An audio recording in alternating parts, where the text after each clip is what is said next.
আসসালামু আলাইকুম, রিয়াজ টেক মাস্টারে আপনাদেরকে স্বাগতম। আজ আমি আপনাদেরকে গিগাবাইট মাদারবোর্ডের টোটাল সেটিংস কিভাবে করতে হয় তা আমি আপনাদেরকে দেখাবো।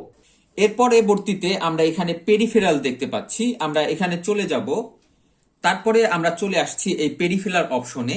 এখানে আমরা পেরিফেরাল সকল কিছু কন্ট্রোল করতে পারবো। পেরিফেরাল অপশনের এখানে প্রথমেই আমরা দেখতে পাচ্ছি সাটা কন্ট্রোল।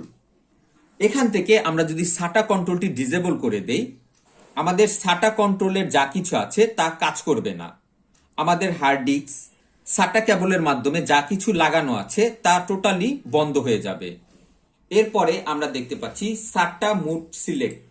এখান থেকে আমরা সাটা কোন মুডটি আমরা চালাবো সেটা আমরা এখান থেকে সিলেক্ট করে দিব।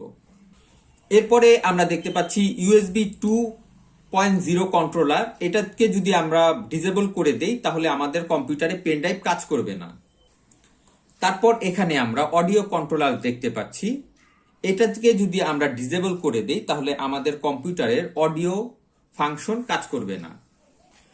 তারপর এখানে আমরা ইন্টারনাল গ্রাফিক্স, এটা অটোতে আছে, অটোই থাকবে। তারপর এখানে আমরা ইন্টারনাল গ্রাফিক্স মেমোরি সাইজ, এখান থেকে আমরা যত মেমোরি সাইজ বাড়িয়ে দিব আমাদের র্যাম থেকে ততটুকু মেমোরি সাইজ গ্রাফিক্সে শেয়ার হয়ে যাবে। তারপর এখানে ডিইউএমটি টোটাল মেমোরি সাইজ, এটা ম্যাক্স দিয়ে আছে, ম্যাক্সই থাকবে। এর পরবর্তীতে যেই অপশনগুলি বাই ডিফল্ট যা দেয়া আছে তাই থাকবে, এগুলি আমাদের চেঞ্জ করার তেমন প্রয়োজন নেই। এরপরে আমরা এখানে পাওয়ার ম্যানেজমেন্ট অপশন দেখতে পাচ্ছি, আমরা এই পাওয়ার ম্যানেজমেন্ট অপশনে চলে যাব।